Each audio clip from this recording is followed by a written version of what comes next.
Good afternoon, everybody. Welcome to this afternoon session of EAMS 2022. We've got three talks lined up for this afternoon. As before, please post your questions in the Moodle chat, not in the chat on Zoom. There'll be a link in the chat window to remind you where to post your questions. And I think we should get started with the first session. Thank you, Mark Bennett Martinez, for your talk. Expert project embedding JSX graphs, STEM animations in formula questions. So, Christian, let's start with the first talk.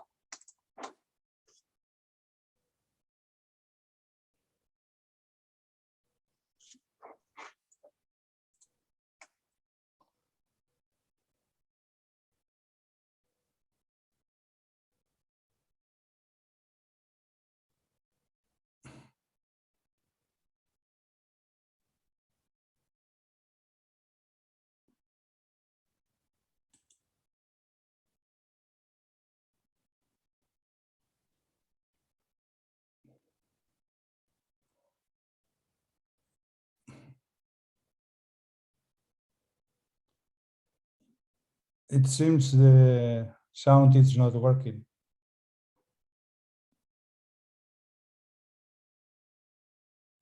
Yeah, sorry about that. We'll see what we can do to fix the sound. Thanks. Sorry, did I forget to share any sound at all? Okay, I'll try again.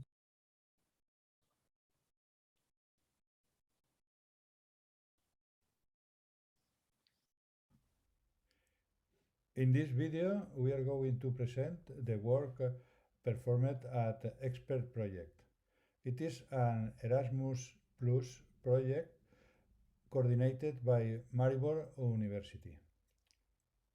In this project, we have developed science and math lessons.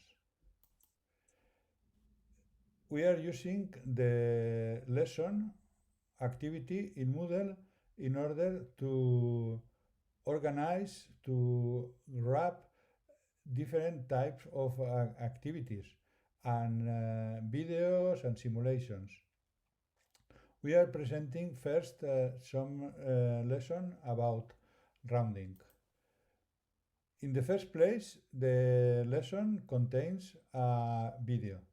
This video is a video performed using a GIS-graph animation, which has been subtitled in different languages. For example, here we see subtitled in English, and this video explains how rounding works. In the second place, the lesson contains also an animation for a student to play with the animation and to fully understand what is about the rounding. So some question is asked here for the student to ask.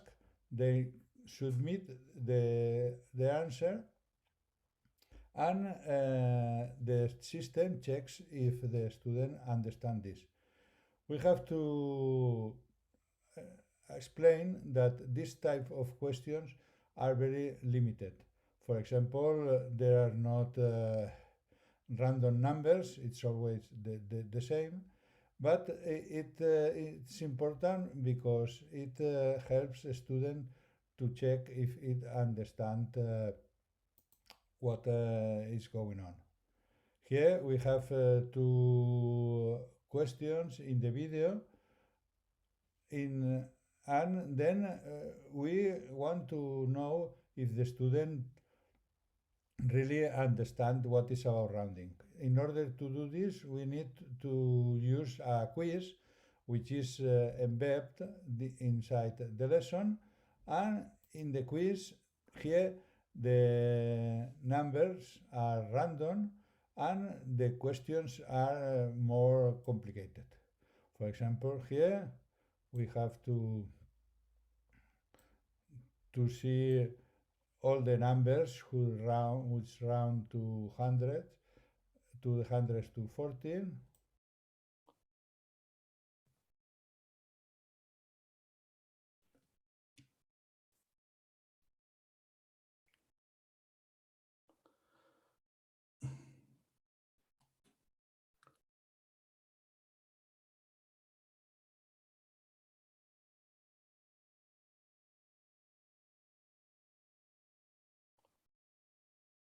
I'm sorry, it looks like the same problem I had yesterday has occurred again, that the video has just stopped where it was. Excuse me, I'll try again. I'll open it in another video app.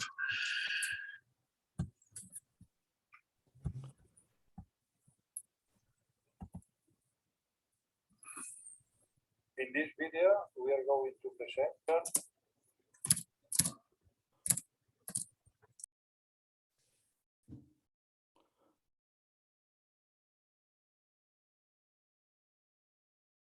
in the video and then we want to know if the student really understand what is about rounding. In order to do this, we need to use a quiz which is embedded inside the lesson, and in the quiz here the numbers are random and the questions are more complicated. For example, here we have to see all the numbers which round to hundreds, to the hundreds to 14, and then we have to answer this, and then to put the numbers here, and then the system checks if it's okay. The second lesson we are going to see is about daylight changes. First, we start also with a video. The video has been constructed using GIS-graph animations in order to show interactivity.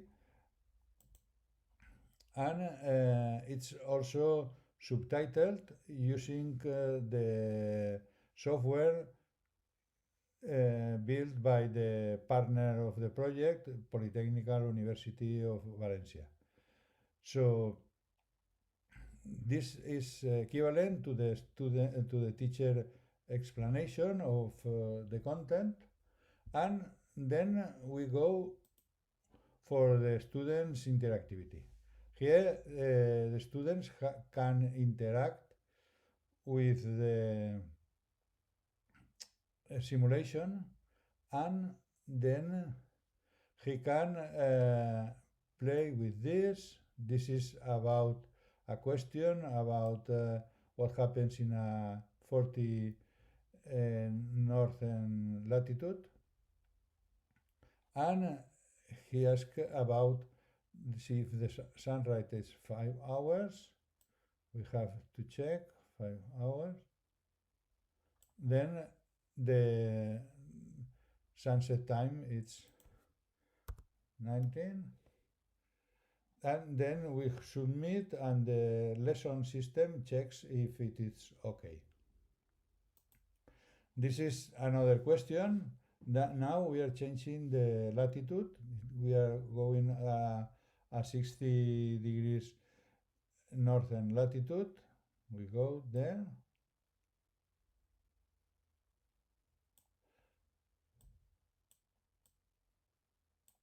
Here. And then we have to check what happens if the daylight length is 8 hours. We go. This is 8 hours. Then the night length is 16 hours. We put here. And then we submit, and the system checks if it's okay. We have to remind that these questions, which are lesson questions, are very limited. No random numbers are always the same. So we have to go to a quiz in order to check, to understand if the student has understood the content.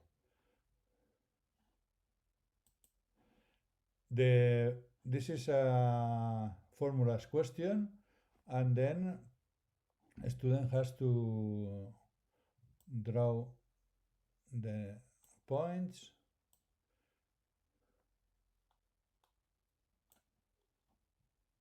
To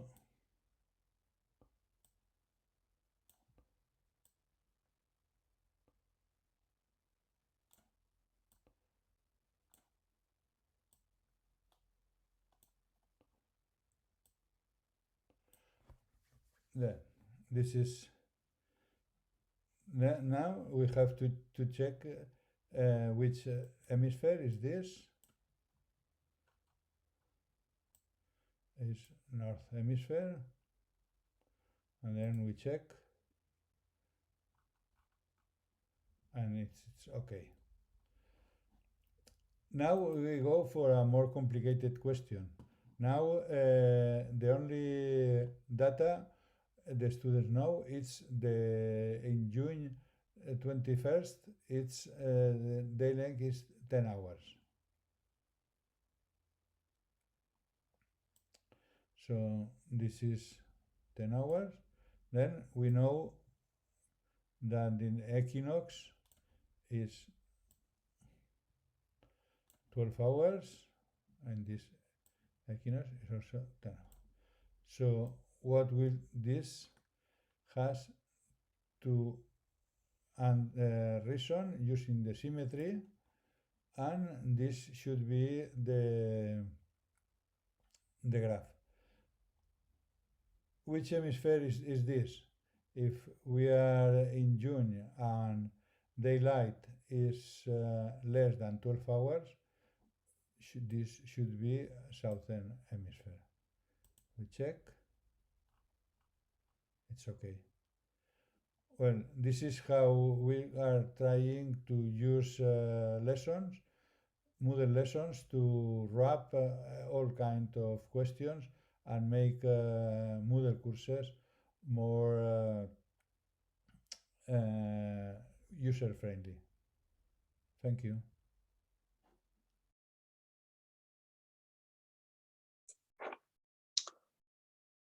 Thanks very much. So do we have questions for the speaker? Let's have a look online.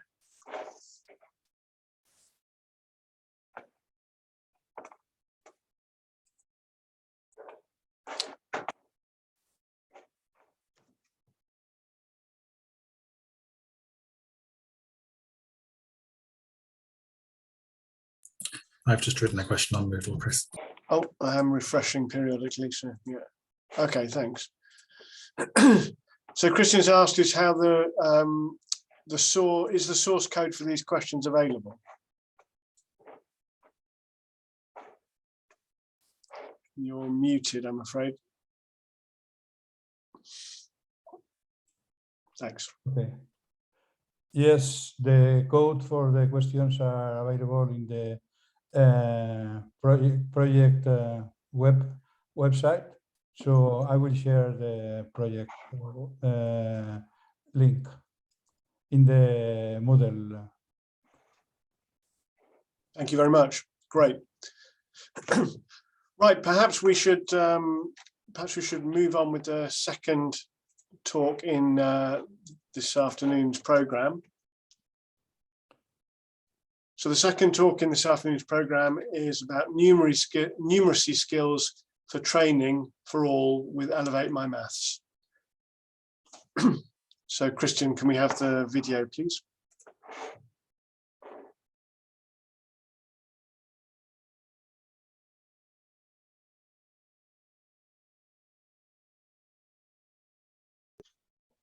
Good afternoon, everyone. My name is James Howell. I'm the Director of Academic Partnerships at Breda Inc. Hi, everyone. I'm Ovidio Bagdasar. I'm an Associate Professor in Mathematics at the University of Derby. And today we are going to present the Numeracy Skills Training for All project with Elevate My Maths. First, we are going to discuss the numeracy gap and see how Elevate My Maths was used effectively to close this numeracy gap in Canada and UK. We're going to see the evolution of EMM from its initial phase 1.0 to the current phase EMM 2.0.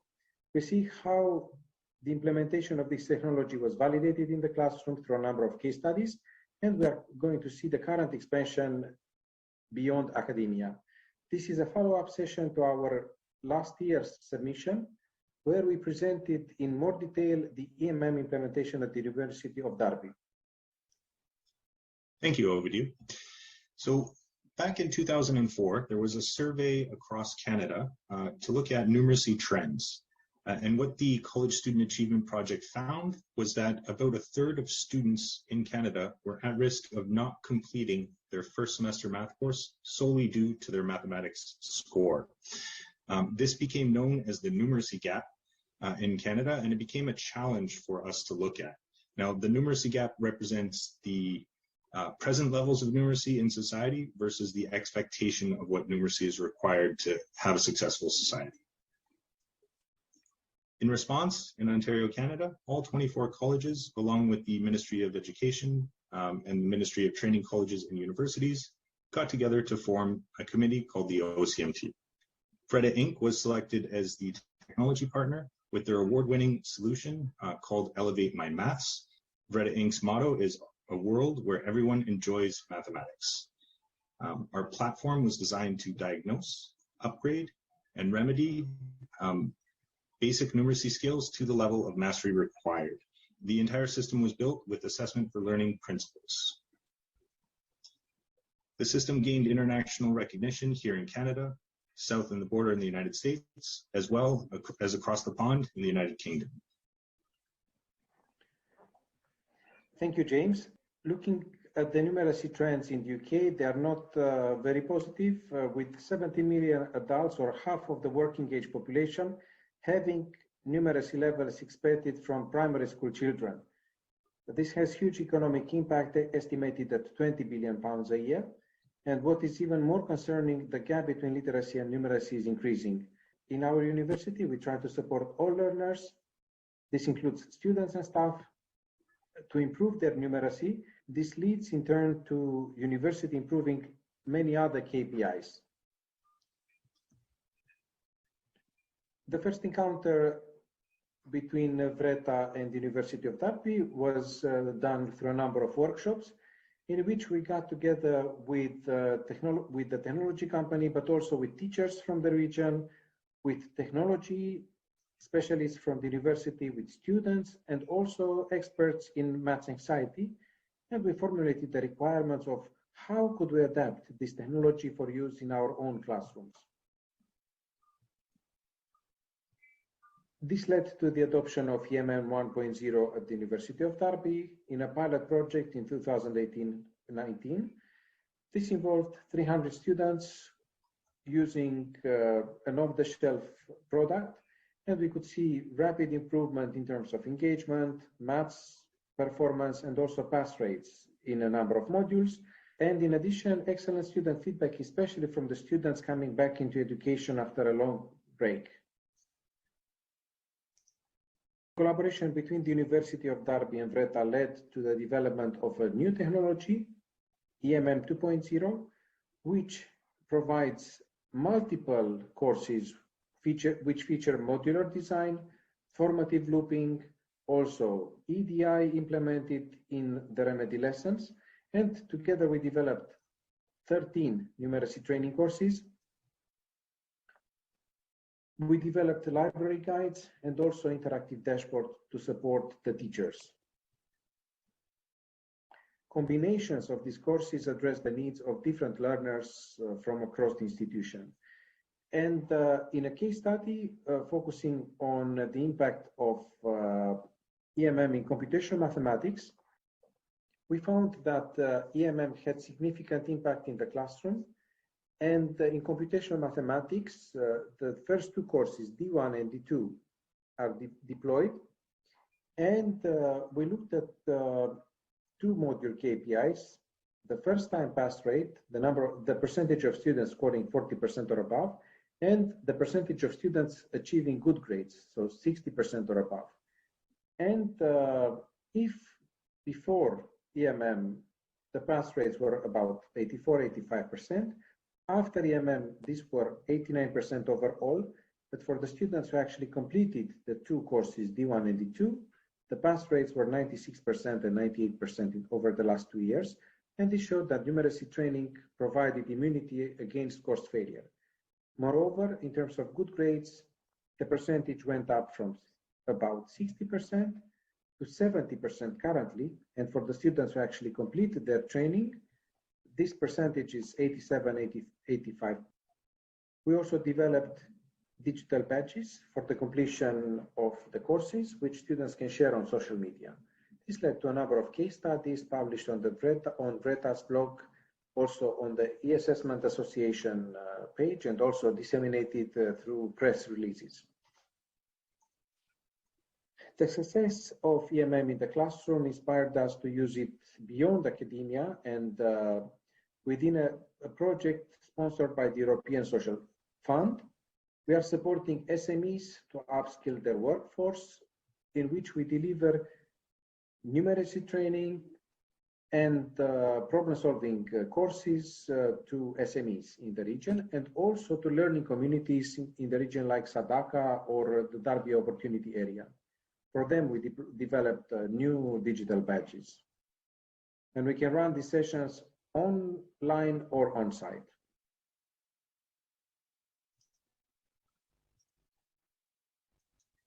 In summary, we developed a very versatile tool, which is currently used to support learners from across the institution. So over the last 3 years, it supported more than 2,500 users at Derby. To support the Maths Hub, which helps everyone in the university improve math skills, and also SMEs to upskill their workforce. The rich data generated by the platform helped us develop Erasmus Key Action 2 grants, case studies for REF 2021 focused on maths anxiety, and also we presented the results at numerous conferences in the UK and also abroad. The platform is currently used by teacher trainees across the UK, by learning communities. It supports projects sponsored by the European Union, and also it supports transnational partnerships. Thank you, Ovidiu. I also want to let everyone here know that Ovidiu and I are finalists for this year's E-Assessment Awards for the best formative assessment project using Elevate My Math. Please wish us luck, and let's move on to questions and answers.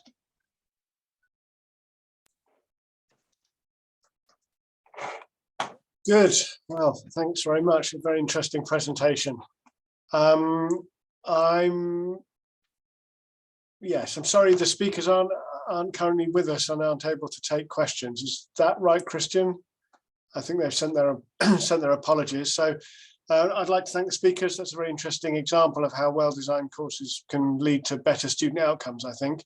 I think what I propose to do is to encourage people to put specific questions in the Moodle forum, and I'm sure our colleagues will have an opportunity to respond to them there. Is that the best way to proceed, Christian? Great. Okay, thank you very much. Which leads us on to our third talk in the session this afternoon.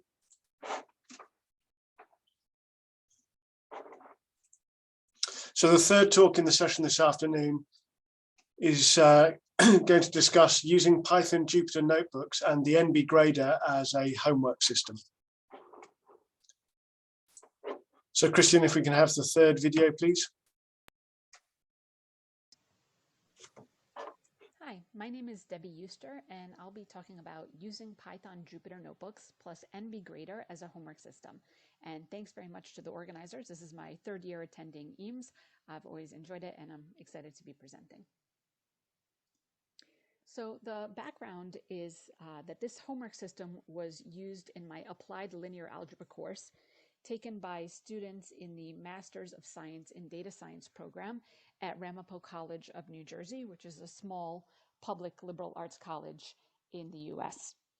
In this course, my homework assignments were completely contained within Python Jupyter Notebook. So if you're not sure what that means, you'll see it in a second, but it's a document that contains both text and code.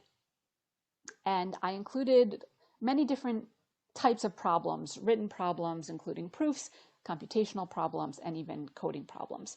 So let's take a look at what this would look like on the student's end. So here's an example. This is a demo assignment that I prepared for the talk. And you see that some code is already written, for example, importing the NumPy package. Here are instructions, and you see that it uses rich markdown syntax. I have the LaTeX symbol here.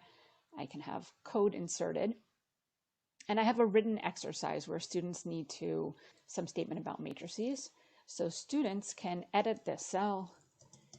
Here's my answer. And let's include some kind of math stuff just so you can see what that looks like. X squared plus square root 2. And then you can execute that cell and it becomes nicely displayed markdown. Here's an example of a true-false exercise. In this case, students are told to store their answer, either true or false, the Boolean, in the variable ans2. So this not implemented error is just a placeholder. I'm going to erase that. And let's suppose that I want to answer true. But it doesn't matter if it's right or wrong for now. So I can run that cell. And then here we have a check cell. It's just to make sure the format is correct. If this runs without errors, then everything's okay. So this is just to show you by contrast. Let's say that the student had entered their answer as true. When they see the format of the answer. So scenes, the additional will check correctly. Just Sorry again, it looks like I did test video playing before we started this session, and it looks like I'm having troubles again. So just to clarify, Christian, we will post the original videos, won't we, so that the clean copy is available for posterity. So. Yes, the video is currently on the Moodle site. I'm running nothing else on this machine. Let's just see what else I can. Christian, do you want me to share it on my end? That would be really helpful, Debbie. Thank you. Thanks, Debbie. That's great.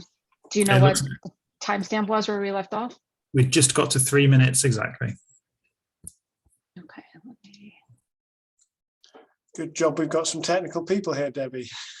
Yeah, just I don't have it already pulled up. Sorry. So just give me a second.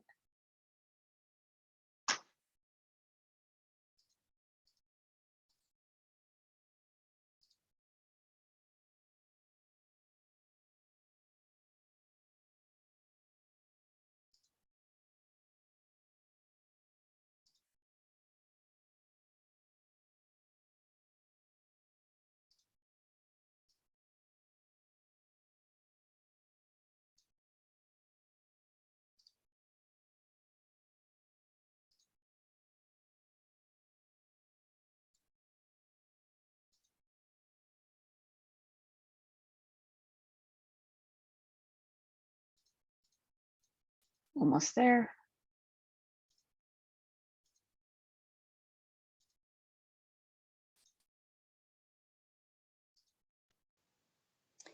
So we've seen true, false, and multiple choice. Those are maybe nothing special, but you can do much more complicated things. So for example, here's a question where the student has to construct a vector A such that A transpose V extracts the fifth entry of a vector V of length 10. And we're supposed to store that in the variable A.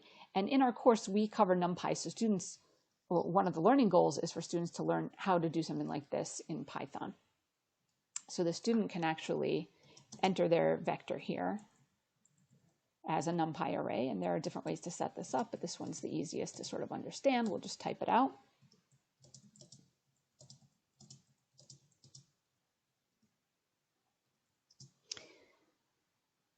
And oops, didn't load the package.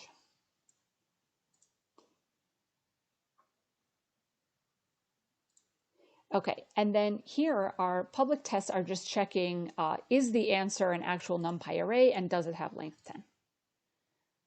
Okay, and you can even give questions that don't have a unique answer. So here the student is asked to find a 2x2 matrix that's non-zero, but whose square is the zero matrix.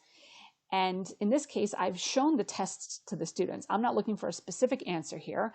I'm just looking to see that the student has a non-zero matrix, and such that when you square the matrix, this is a NumPy notation for matrix multiplication, you end up getting the 2 by 2 matrix of zeros. So anyway, the student completes this notebook, saves it, and then submits it. So now let's take a look on the back end. So here's how I created this, and I'll have to just go through this quickly and show you a bit. You can make a regular notebook where you have all your questions written out, and then you install the NBGrader package, and it has this sort of add-on for the Jupyter Notebook interface. So you select Create Assignment, and then you can designate each cell as being read-only if you don't want the students to modify it, or it's a manually graded kind of question, or it is auto-graded. So this cell is where I want the students to write their answer, so I'm going to designate that as an auto-graded answer. And then in the cell below, that's where I'm going to write the tests, so I designate that as autograder tests. And now I fill it in, so I can write the solution here. The solution will obviously not be displayed in the student version. And here I have my tests. We saw this statement before, but now I have my hidden tests checking that the answer is in fact C. And if the test gets passed, so if this cell executes without error, the student will get 1 point. That's what I've set this to. And I'll go through this quickly, but you can do this again with the coding ones here. I'm testing that the student's answer is the unique correct answer here. I'm using an all close assertion because of floating point arithmetic. It's subject to rounding errors. So rather than checking for equality, I check that they're close. And here's an example just to show you, you don't have to write the solution out if you don't want. In this case, there are many, many correct solutions. This was the 2 by 2 matrix whose square is the 0 matrix. And in this case, I have all public tests. I'm not hiding any of the tests from the students. Here's just a glance at the assignment manager page. And this is all hosted on my local machine as part of my Python installation. So this is just the NBGrader add-on. So you see I have a number of assignments that I gave in my linear algebra class. Here's the demo assignment that I created now.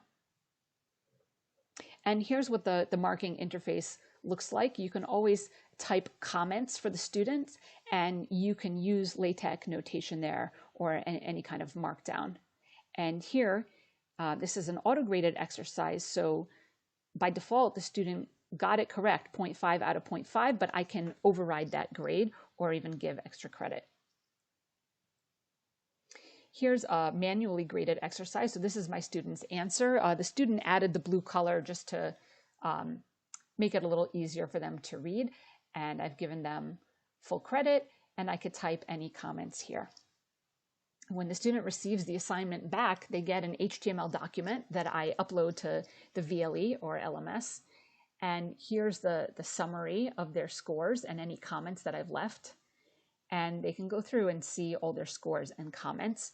And I export the grades themselves, the marks, as a spreadsheet that I upload into my VLE. So what I liked about this system, I really liked for this course doing homework in Jupyter Notebooks. These are future data scientists. They have to be comfortable with coding and have to be able to apply the mathematics that they learn. So I really liked having this type of homework system, and that I could combine all the different types of problems I wanted to give. They even had proofs. They learned to write in LaTeX without having the complication of compiling an entire LaTeX document and dealing with all the headers. So it's a really kind of the gentlest way, I think, to be introduced to LaTeX and Markdown. I like that NBGrader and Jupyter are free open source tools, and that it was very lightweight for students. Students received a single notebook file. They did not need to install anything in order to use NBGrader, anything beyond their Python installation, and then they simply uploaded that same notebook file. What I didn't like is that at the time, the solutions would automatically be displayed in the notebooks that got returned to the students. And sometimes I wanted to keep those hidden. I believe that in the newest version of NB Grader, they have made that a configurable option. So I'm planning to look at that in the future. I didn't like the LaTeX rendering in grading view. I'll show you that in a second. I didn't like that I executed my students' code on my local machine. Some of you are probably horrified by that. It is possible to grade in a containerized environment, but that was just sort of too much for me to take on the first time. So I just decided to risk it. And thankfully, nobody hacked my system. And the workflow is a little clunky as far as there are a lot of steps involved in getting the homework, marking the homework, and returning the homework. If you are operating a Jupyter Hub, which is like a little sort of Python Jupyter server, it's a lot more seamless. But I was having students do the homework locally. So here's what I was talking about with the LaTeX view. This is what the students submitted. That you see they have this beautifully typeset answer. But in my grading interface, the LaTeX is not rendered. So it's okay for me. I'm pretty comfortable reading LaTeX notation, but this was something that irked me a little bit. What I plan to try the next time around is a different auto grading system called Otter Grader. It was developed by the team at UC Berkeley. This is a free open source product, and I plan to use it in conjunction with Gradescope, which is a cloud-based grading marking platform, which is not free or open source, but I'm planning to give this a try. Perhaps I'll report back at next year's EAMS to see which system I liked better. And finally, here are some links that you might want to check out if you want more information on how you can get started with this. And you can download my slides with the link here at the bottom. Thanks very much.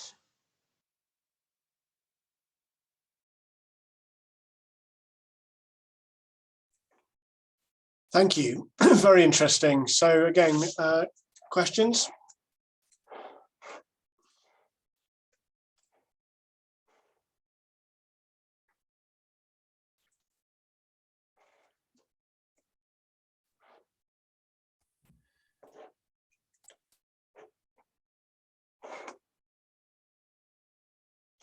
Can I ask then, Debbie, you've invested all this time in NB Grader. Why are you switching to Otter and Gradescope? I think I'm just a bit of a masochist. As soon as I figured out one thing, let me go on to the next one. No, I don't know. There were just a few. I didn't like that the whole system was on my machine. So with Gradescope, it's cloud-based, so that appeals to me more. Also, I really didn't like that the solutions got released, that all of my hidden tests were in the returned notebooks for the students. And like I said, I do think that that's in the newest version, something that could be configured, but I already sort of committed to changing course. So I don't know, I'll give it a try and then see at the end which is better. But yeah, I guess I'm kind of just a glutton for punishment. There's a question in the chat here from Peter. Does the NB Grader work with Julia? Do you know? I don't believe it does. I think it's only Python.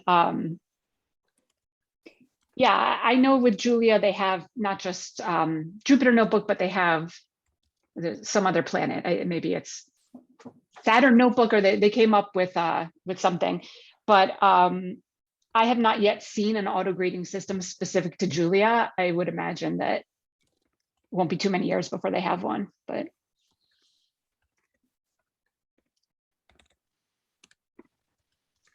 Okay, and other questions? No, but I should mention that Otter Grader does work with R also. If anybody's using R either in a Jupyter Notebook or just in R Markdown, Otter Grader can work with that. Right. So university, if you don't mind me just asking it this way, University of Edinburgh use Jupyter Notebooks from a hosted service, and we have Code Runner installed locally. And so there's some question about whether you put the notebooks inside, the assessment is inside the notebooks with the Jupyter, but with Code Runner, the notebooks are inside the question. So how have you structured your, do you want to comment on the difference between structuring your courses that way? So which comes first, the quiz or the activity, really? That's the question. Okay, I'm not familiar with Code Runner, so I don't entirely understand the notebook inside the question part, but I guess I wrote, like any instructor, I sort of wrote a problem set for each week. I mean, exercises from the book, and just put them in a notebook. And sometimes the notebook was really just a location to house a written question. But as the course progressed, we were doing things like building our own classifiers from scratch without using scikit-learn, using the linear algebra tools of NumPy, and that's it. So Jupyter Notebooks really it wasn't just a format for homework. It was because I wanted them to do these specific coding tasks, Right. that it was particularly well suited for this course. So I don't know, I don't think that answered your question exactly.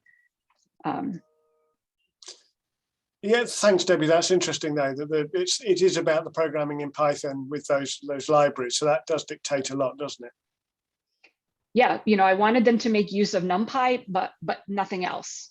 Right. So, or times when, we computed certain things. We solved the least squares problem in a number of ways, using the built-in least squares function, doing it out from the building blocks, all different ways. So we really kind of leveraged the platform. It wasn't just, oh, I have to put my homework somewhere. Oh, I guess I'll do Jupyter Notebooks.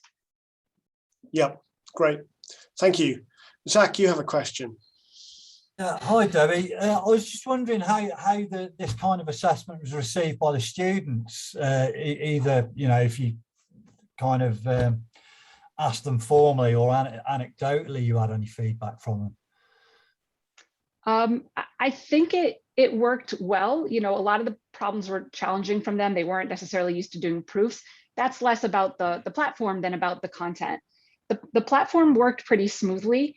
And everybody picked up the LaTeX syntax actually more easily than I had anticipated.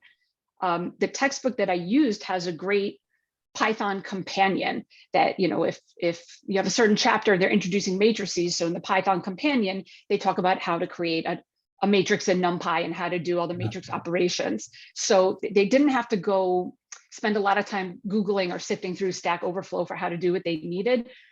They really had this kind of cheat sheet document that gave them the commands and the tools that they needed. So that was very helpful. So the content was tough, but I don't think that the platform gave them any trouble. Okay, great. Thank you.